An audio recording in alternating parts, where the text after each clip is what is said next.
Well, my dad and my grandfather never did get along. My dad was kind of a scrawny little fellow, and my grandfather was, and he always thought that my dad should be like that. And my dad was very stubborn, and the only thing he could do would be rebel, and so they didn't get along at all. What line of work was your father in at this time? Well, he was always a rancher. We moved to the Rio Grande Valley for a year or so. Thought we'd get away from everything in West Texas, and he tried being a farmer, but he wasn't a very good farmer. And so my granddad had some cattle that he wanted to move because the bank was going to take them. And he moved those cattle to the ranch over in New Mexico. We called it the KO Ranch. It was about 35 miles from Carlsbad and close to the Carlsbad Cavern. And so we got to go through the Carlsbad Cavern with innumerable groups who came to do that. And at that time, there were about 100 steps, wooden steps going down into the cavern. And my granddad thought that I was cute when I did the Charleston. And so when we came up those 100 steps, he had me do the Charleston for the crowd. My dad knew Jim White, who discovered the Carlsbad Cavern. They rode, they went into the Guadalupe Mountains and chased wild horses. People at that time would go and chase those herds of wild horses and bring 2 or 3 of them home and try to tame them. And we had this wild horse, or had been a wild horse. We called him Old Dunny. He was a dun. And my dad never would let me ride him because he said he was unpredictable. But we did have that horse. I remember him. So what was your grandfather doing at this time? Running cattle. That's all he ever did. Now, did he have any, was he in the oil business at all? Oil? Well, when they found oil, they spent the money. But he wasn't in the business. He didn't have anything to do with it. Did he, so the bulk of his fortunes came from ranching? No, it came from the oil. Okay, so when he found oil on his land, he would sell it off, or how did that work? Well, they just discovered oil, and when they did, the landowner got 1/8 of what it produced. And this was a very prolific field for a while.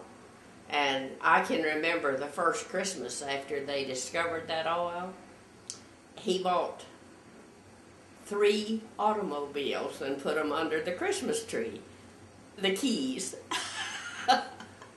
And everybody got a new, it was a black Chevrolet, and it had red spoke wheels. I still remember that.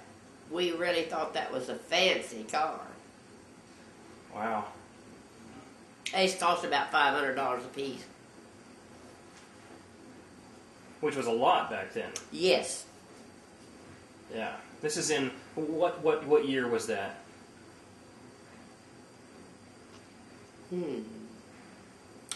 35 maybe. Didn't WF die in 1940? Yeah.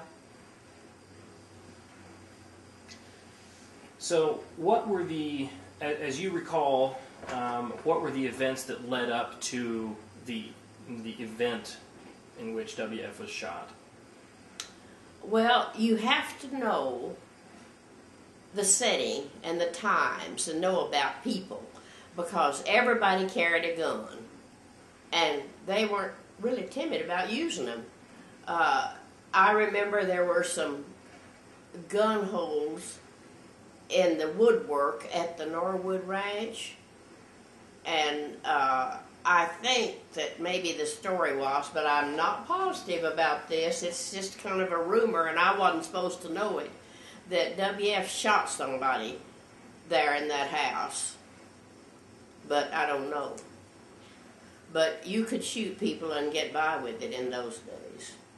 Guns were a way of life. And somebody told me one time that my granddad was the meanest man in the county, and I was visiting with a girl who had a granddad about that time, and she said her granddad was known as the meanest man in the county. You had to be mean to survive. And they moved away from that place. I don't know where it was exactly. But anyway, they moved at night, so nobody knew they left. So, what happened on that day? Do you remember any of the details of that day, or how old were you at the time? I was in high school. So you were old enough to be well aware of Yes. of circumstances. Yes. The thing that sustained me through all of the bad things that happened in my life was my relationship with my mother. We were very close. She was very supportive. She was always there. She couldn't do enough for me after they nearly lost me when I had tetanus. They called everybody together because they thought I was dying, and after that, nobody ever crossed me. I was rotten with a capital R. My granddad never crossed me. He wouldn't let anybody cross me, except he tried to make me ride a horse of his one time. His horse was a big old horse, and his saddle was wide, and it was, not comfortable for me. And he said I should ride that horse, and he put me up on it, and I fell off the other side. He picked me up and put me on it again, and I fell off the other side. This went on for about 3 times, and then he set me down pretty firmly. I fell off again, and he didn't try anymore. So can you describe the event itself? My dad was getting ready to leave the ranch and get away from WF's influence. He was going to move, and he had sold our cattle, and we got $16,000, I remember that figure, for our herd of cattle, and WF had it, and my dad went up to get it. And when he asked him for it, and he told him he couldn't have it, that he'd spend it foolishly, and that he was going to keep it and dole it out, well, he pulled out his gun and says, I want it. And WF lunged toward him to take the gun away from him, and when he did, the reflex action made the gun go off. And Red was there. And he literally picked WF up and carried him out to the car and carried him into town. Red did? Mm-hmm. Red did? Mm-hmm. Red's the only one that was there. How old was Red? Well, he was 12 or 13.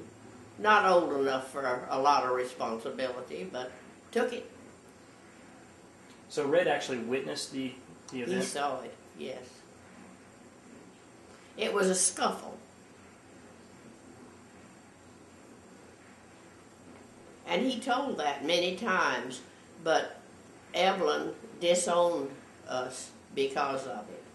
She gathered up all the pictures of me that were in the WF's house. There were several, and put them out in the trash barrel. And Myrtle got them and called my mother, and my mother went and got the pictures. But Evelyn she really held that against me. I don't know why, but she did. Because she had been very close to me.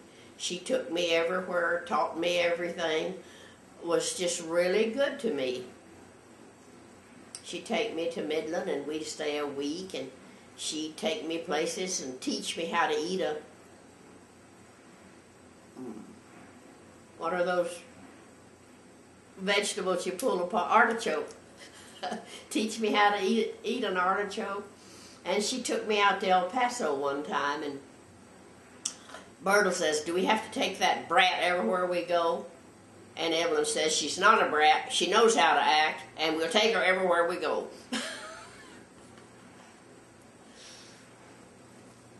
Why do you think Evelyn was so mad at you for that incident? I have no idea.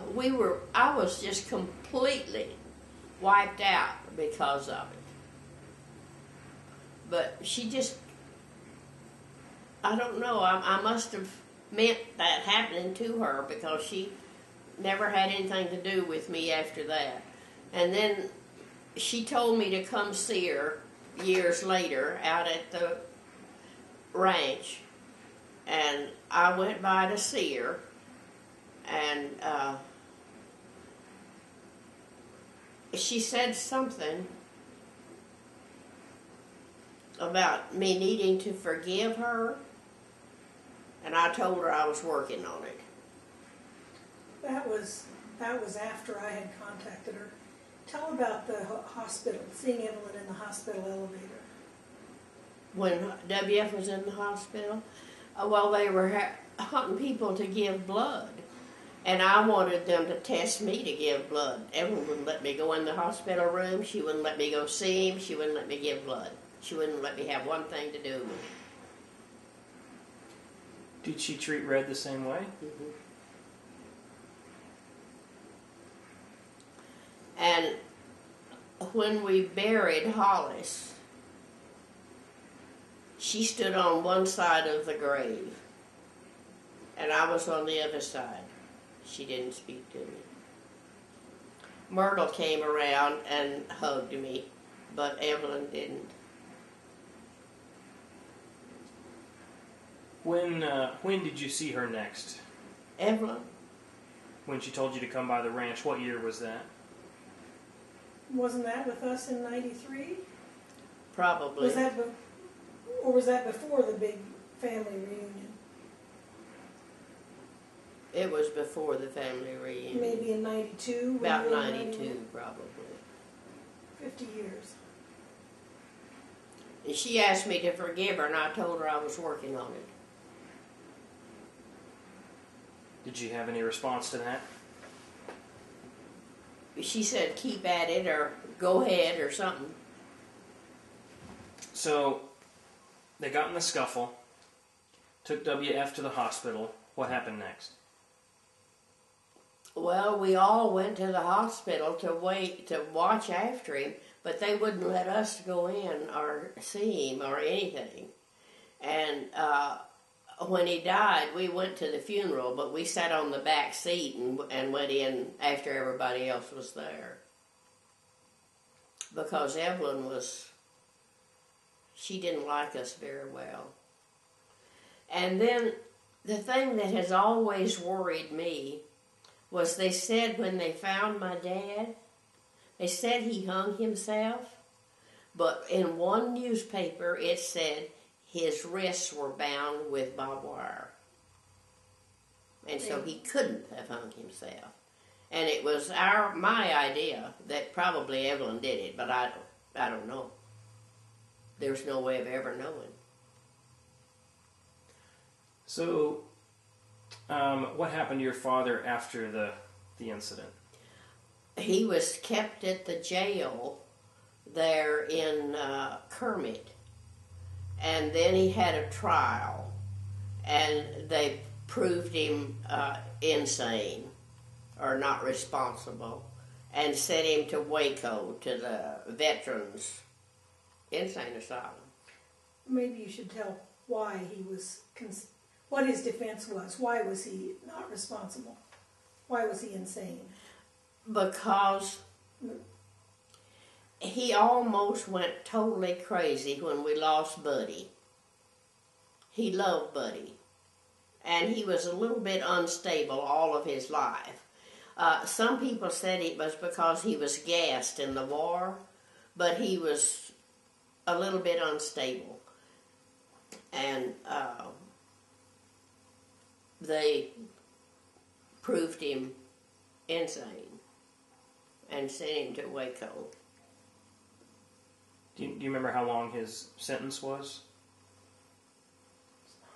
No, I think he was supposed to stay there for life.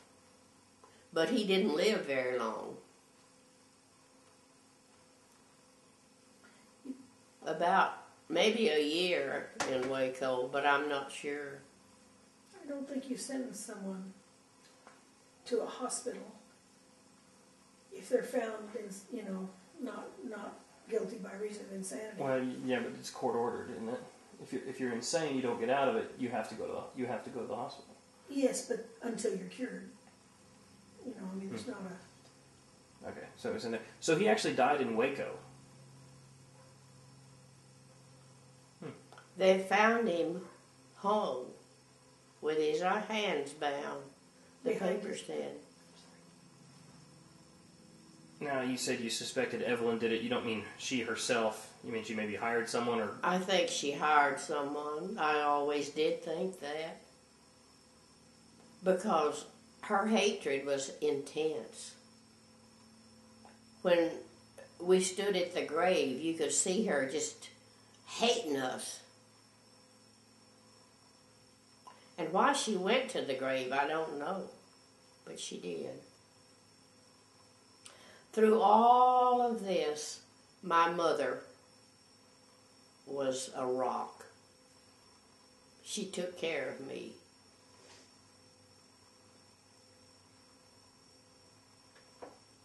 And if I just felt, completely wiped out, I had my mother. Did you ever talk to her about her feelings about the situation, or was she pretty stoic the whole time? She was stoic. She took care of Hollis every chance she had. When he was in the jail in Kermit, we cooked pies and took up to him. And he wanted us to bring the whole pie so he could share it with the other jailers. So we took a pie up, once a week maybe, or maybe oftener. And I had a date with a rancher that I had a few dates with.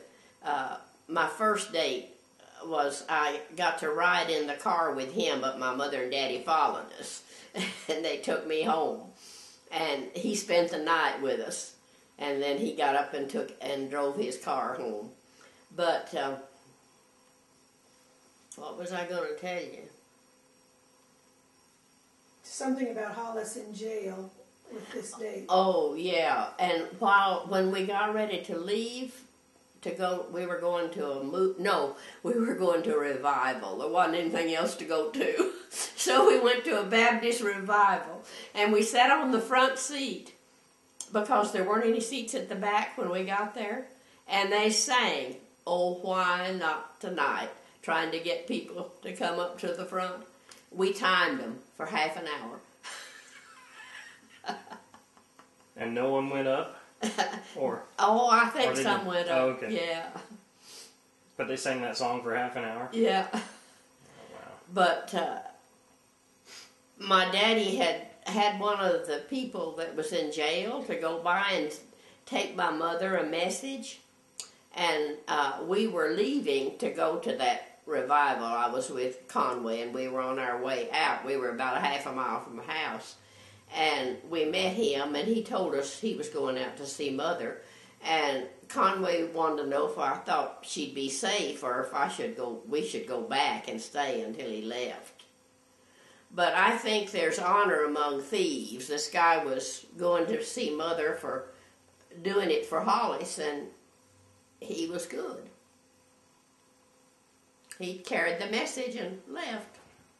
Well, he would not have harmed my mother because he was a friend of my dad in the jail.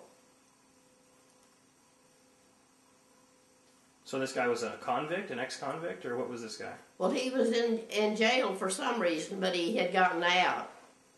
And he had been a friend with Hollis while he was in jail.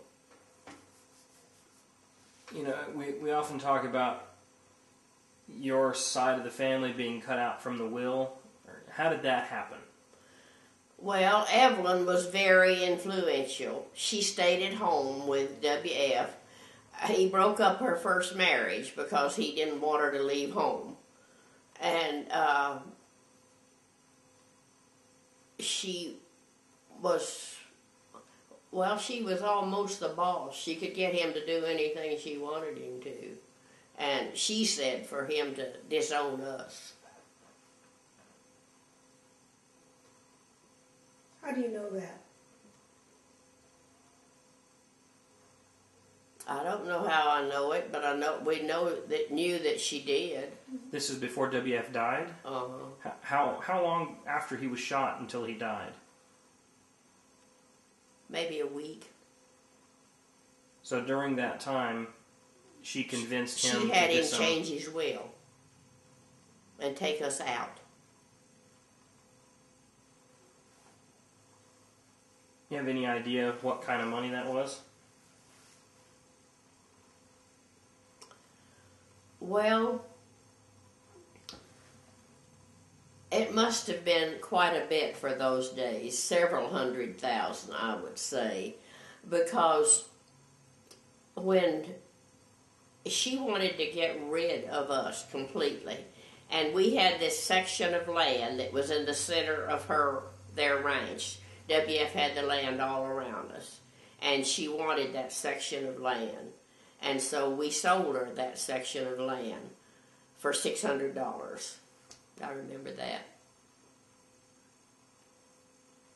It was where our house was, and where you went by and saw the old milk trough that time.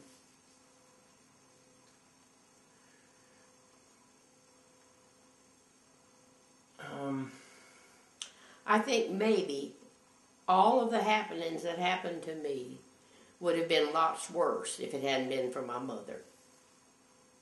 She was the rock.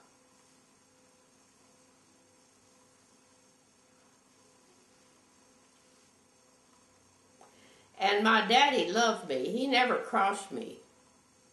He gave me everything I asked for if I ever had a chance to ask for it. I remember asking for an evening dress, and he gave my mother $10 to buy some pale blue taffeta to make me a long dress. And that was a whole lot in those days.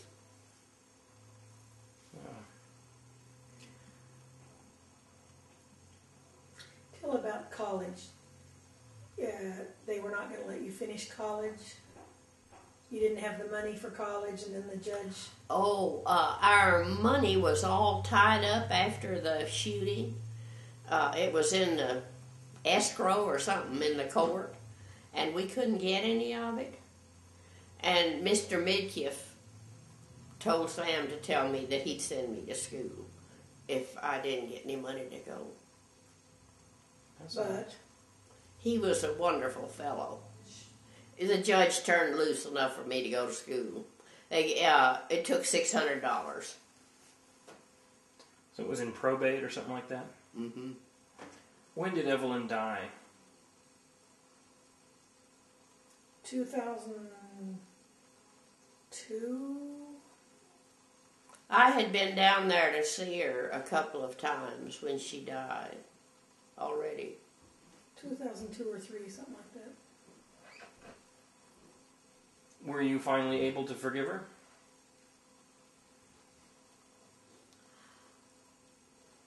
I guess, almost, to a certain extent. She brought a lot of torture into my life, and it was hard for me to think about forgiving her. But I hugged her the last time I saw her.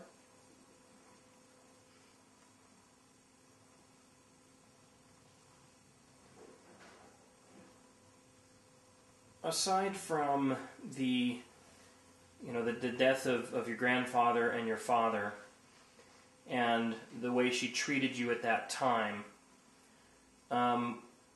what has made it? You said it's been a lot of torture into your life. Have there been other events, or how has that affected you throughout the length of your life? I'd say it hasn't been of too much effect.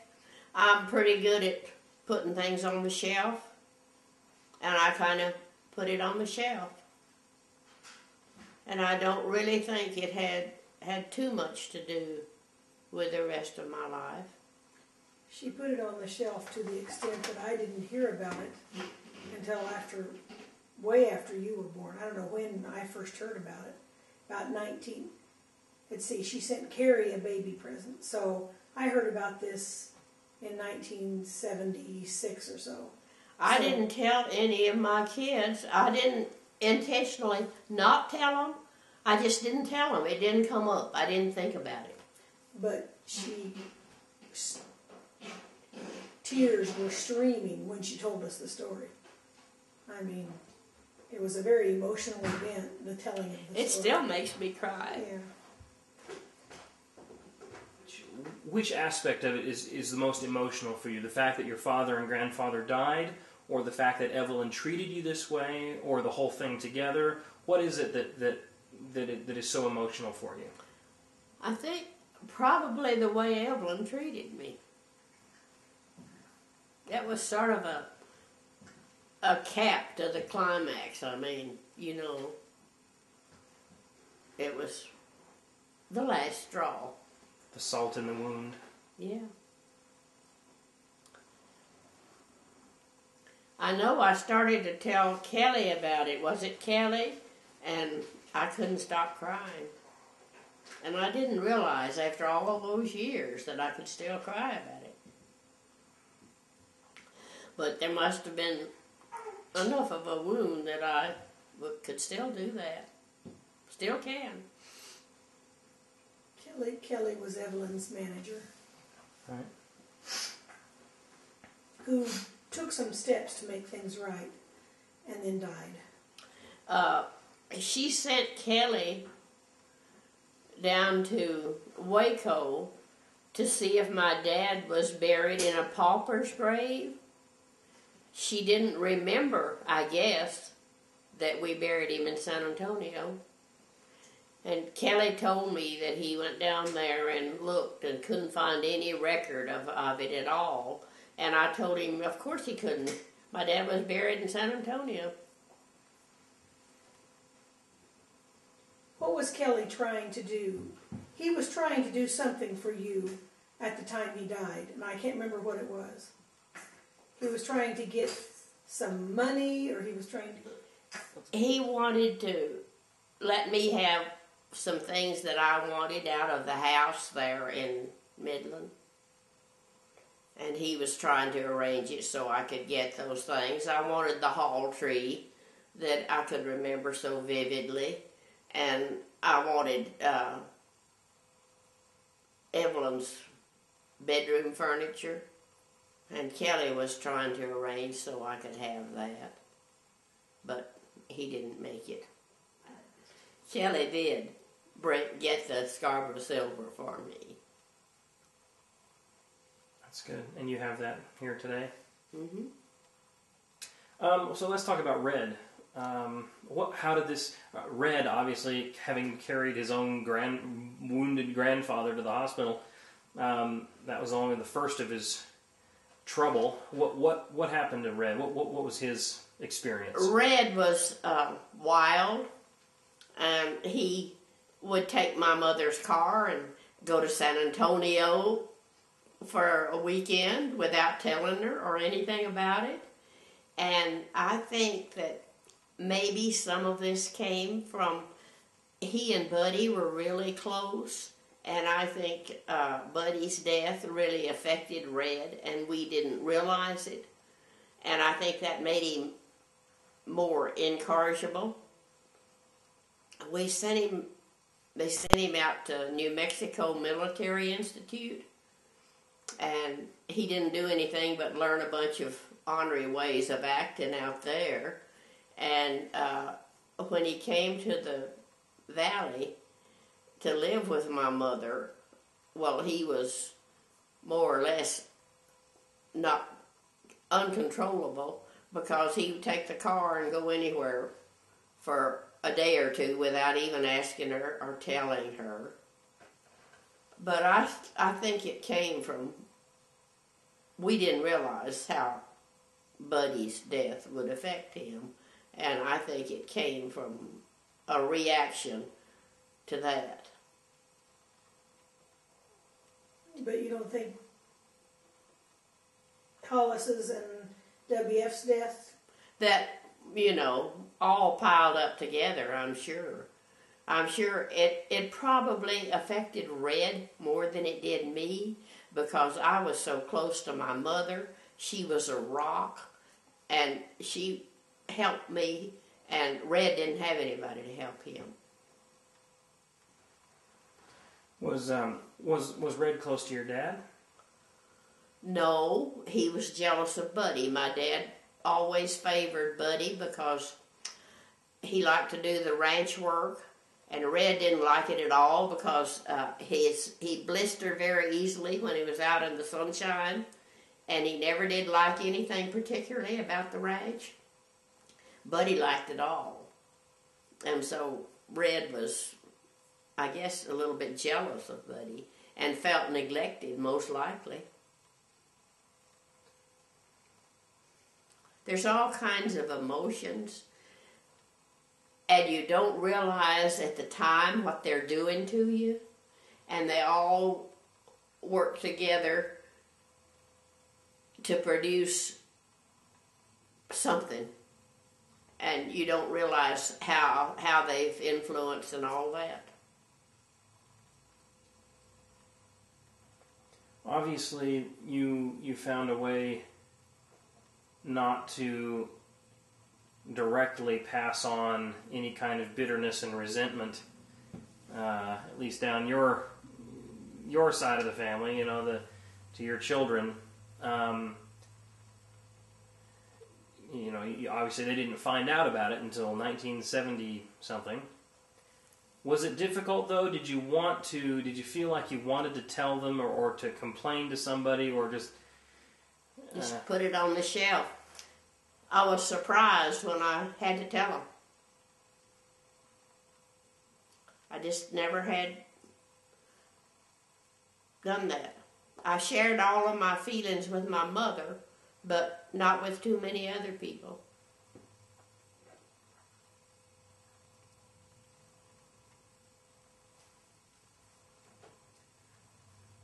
And Red and I became close the last few years he was alive. He was an ornery cuss and really kind of hard to be close to. He brought girls that he wasn't married to out to the ranch and really disturbed me, but there wasn't much I could do about it. He was a bit of a card shark too, wasn't he? Oh, yes. So much so they wouldn't let him play in any of the casinos the last few years. Because he could memorize the deck just like that.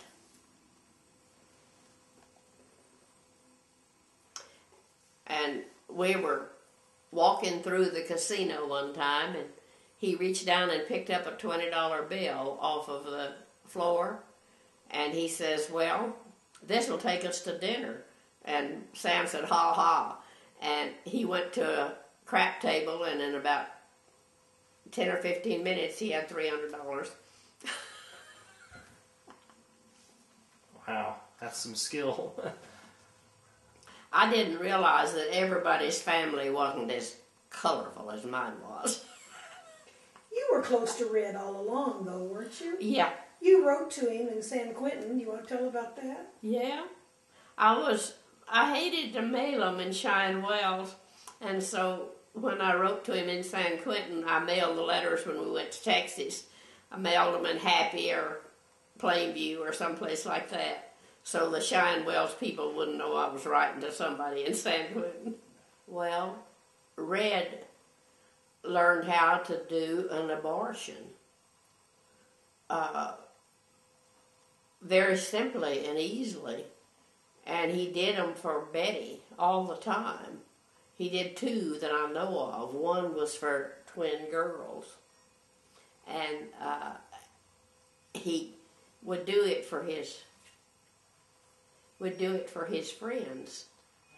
And he got caught and sent to prison for performing abortions.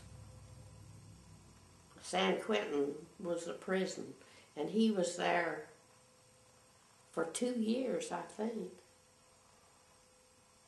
Maybe just one, but anyway. And then it got so, it wasn't a prison offense to perform an abortion. Not during his time, though. Mm-mm. He also, there's a newspaper account about him writing a hot check for $20 or something, and Noma, while he was in the Navy, and Noma paying it off, and so he was ordered to pay back his mother, and but it was all in the court. I think it was $300, wasn't it? I think it was $20, but I'm not sure. Oh, I don't know either. Do you have any of those pictures that Myrtle gathered from the trash can? Sure he has them. That picture of me with the funny curls that hangs on her wall, that was one of them. My granddad had about 8 or 9 pictures of me, I guess. She gathered a big bunch of them, put them in the trash.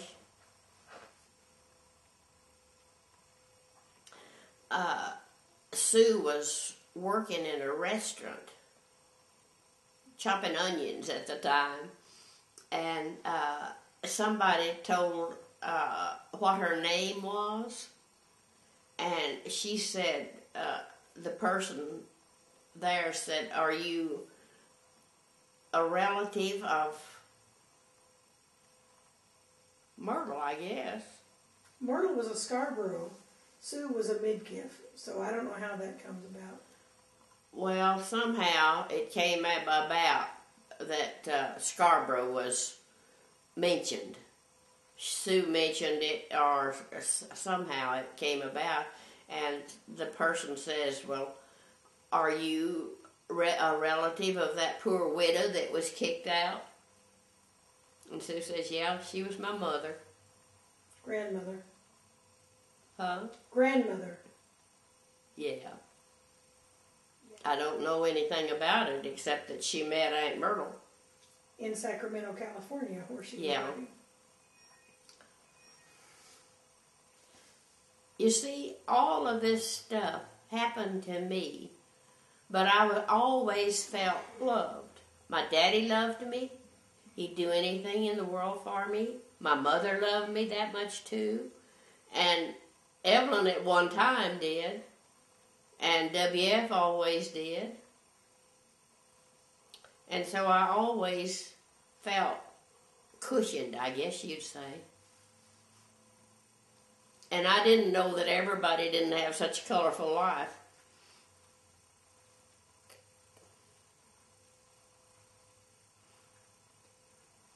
And there was always Sam. He was a rock. And Mr. Midkiff too. When your grandfather died, you knew Sam already? I met Sam in the 3rd grade. Okay, so you knew him for a long time. They got married the same year that WF died. Oh, really? In November. What do you remember Sam saying anything? What did you talk about with Sam about this incident? Do you remember him saying anything to you or doing anything in particular? What was Sam's involvement in this? Oh, he was mad at anybody that didn't treat me right. And he thought that Evelyn didn't treat me right. He hated her. And that was very evident when Mother told us the story. Daddy was just really... And then when we talked about getting together with Aunt Evelyn, Daddy didn't want to have anything to do with her. That's right. He really held it against her the way she treated me. He didn't forgive her an ounce, ever. From that incident all the way until today, is there anything else that hasn't been said that needs to be said?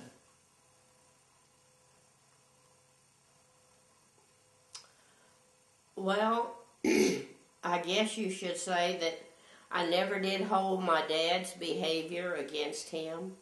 I felt like he was a product of mistreatment and things like that, and so I never did hold anything against him. And when he was in jail and we went and took him pies, I was glad to go do that. And when anybody asked me anything, like Kelly or anything, well, I told them that I never did have anything against my dad. How did you feel when you learned that he had committed suicide?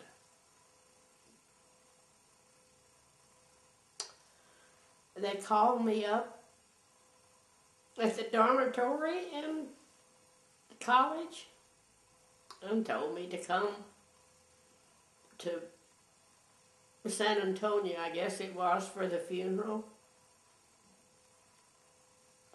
And I was wiped out. I think Uncle Lee took me to San Antonio. I'm not sure, but I think that's the way I got there. But when my daddy was in Waco and asked Uncle Lee to come see him, he wouldn't go. Tell who Uncle Lee was. He and was, why he should have gone. Say who Uncle Lee was. Yeah. He wouldn't have anything to do with him. Tell him who Uncle Lee was and why he should have come. Well, Uncle Lee was a preacher,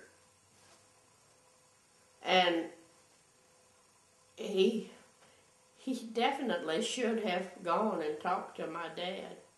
He was president of the Theological Seminary in Fort Worth and a well-known preacher over a large area. And he did a good deal of praying for WF. He tried to get him to change his ways, and he was always giving him a lecture. But he wouldn't see my daddy. He was WF's brother. Yeah. WF's baby brother.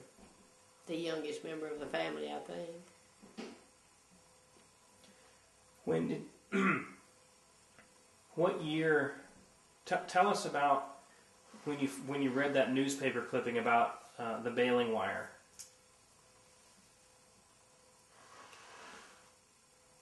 Well, Kelly got all of the papers that were published in Kermit and in Midland about all of this and got them for me. And in one of them it said that his hands were bound with baling wire. And that really wiped me out for a long time. What year was that? I don't, but sometime 92 or 93. So you thought your dad had committed suicide up until 1992 or 93, and then you think it might have been murder. What was more difficult to deal with? Or did it just kind of bring things up all over again? What Brought it all up over again, and I figured it was murder. And it really disturbed me.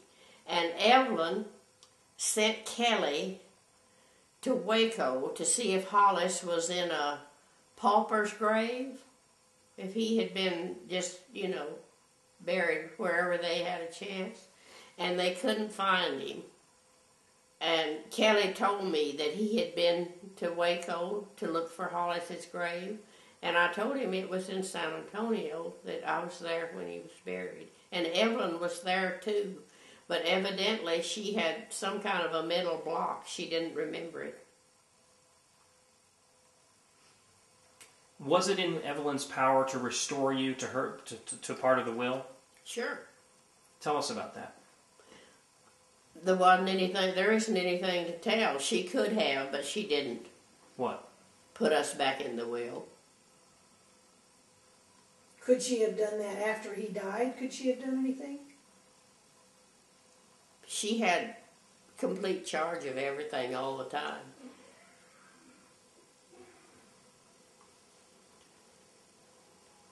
in the 90s when you first when you began when you picked up a relationship with her again, do you think things got to a point where she might have wanted to write you back into the will? I don't think so. But I don't know. I would say no. Right after we met her, she actually lost control herself because she was getting senile. And so they had put everything, soon thereafter they put everything back into a trust so that she really couldn't have done anything. And I tried to get money out of the Scarborough estate to send all of my grandkids to school, and the guy that controlled it told me about Pell Grants. But Tommy did give me $3,000 to give you, I think. I did get some money from them. It was $4,000. Was it 4?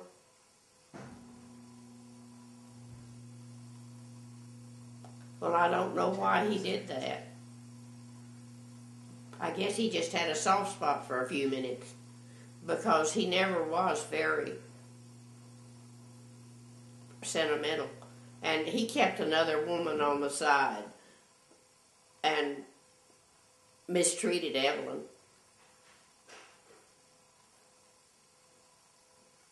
And Evelyn got pregnant.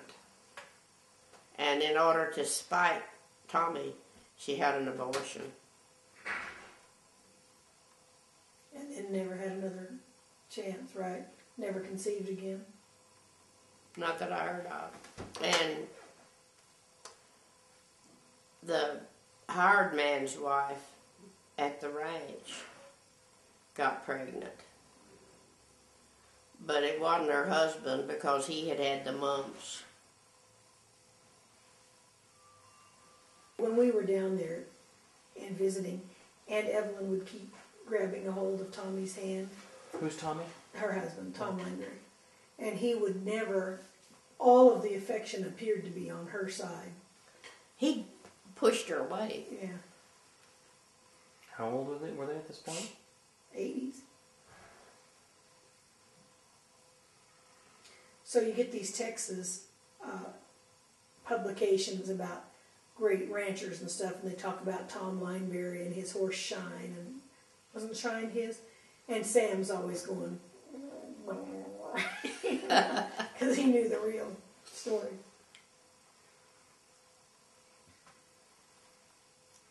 Anything we haven't covered?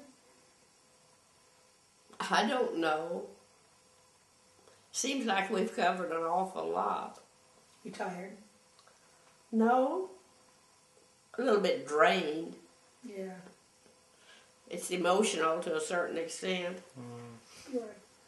Want to talk about something else? Well, my daddy would always tell that he was in France 2 years, and that I was 6 weeks old when he came home. And my mother would stand up and say, "Hollis!" And then he'd back up and say he was in France 6 months. And I was 6 weeks old when he got home. And he put me on a pillow and took me down the train and showed me to all of his buddies that were traveling too, until I wet and it began to drip off of the pillow. And then he took me back to my mother. I've heard my mother tell that a few times. You mentioned that your dad was gassed in the war.